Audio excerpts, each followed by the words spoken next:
This is one of those dishes that is instantly comforting when you see it heading to your table. You know it's gonna taste good.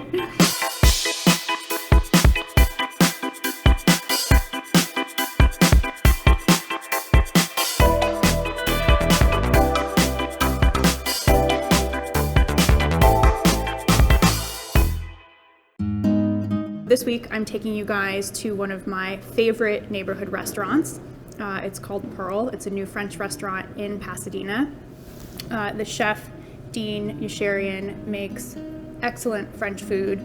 He does a version of one of my absolute favorite desserts in the universe, Tarte Tatin. I did a little research and I found multiple sources that say the tart was created by accident by the Tatin sisters at their L'Hôtel Tatin in the Loire Valley in the 1800s.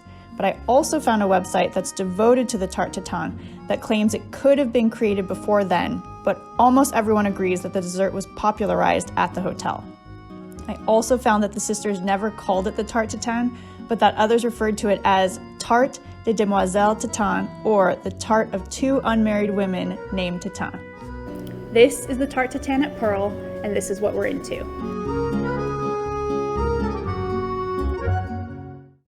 You know, you learn about Tarte Tatin in college and culinary school and these things, and that's probably the first time I heard of it, but the first time I really connected with it was in my first job out of culinary school. I went to England, to Cambridge. I was fortunate enough to land a job at Midsummer House in Cambridge, and that was where I really connected with the Tarte Tatin. They make an absolutely amazing version there. We would make so many per service, and at the end of the service, you know, you can't use them a second day. So, I mean, I probably ate Tarte Tatin every day for 11 months.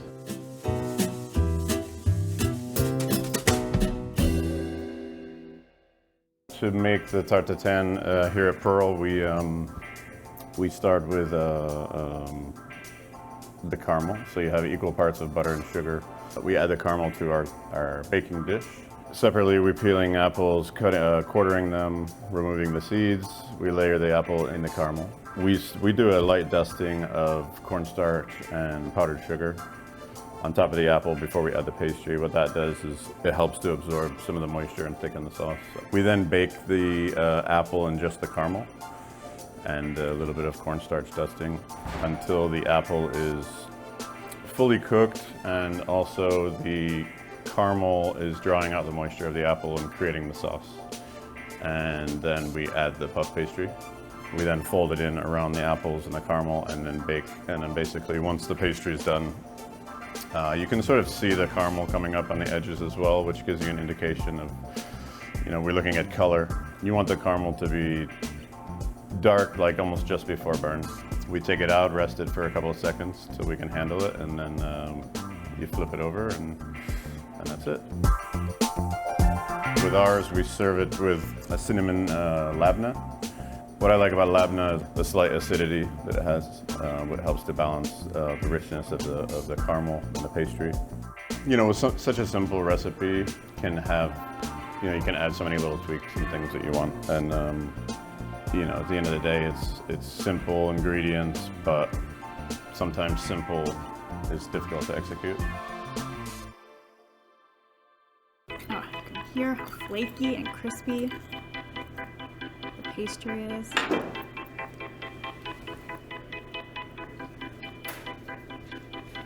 Oh my God. Every time.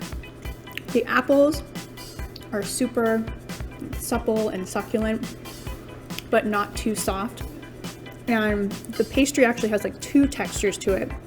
One, it's very like crispy on the bottom and flaky, and you can tell that it's like a full butter puff pastry.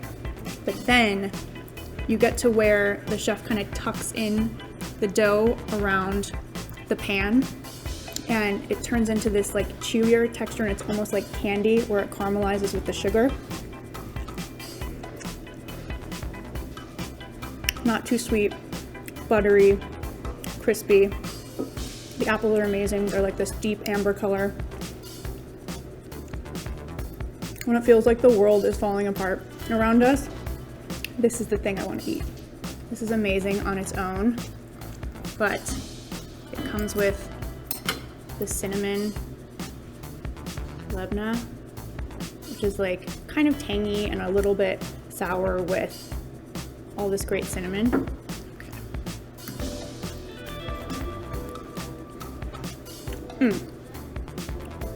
Super well balanced.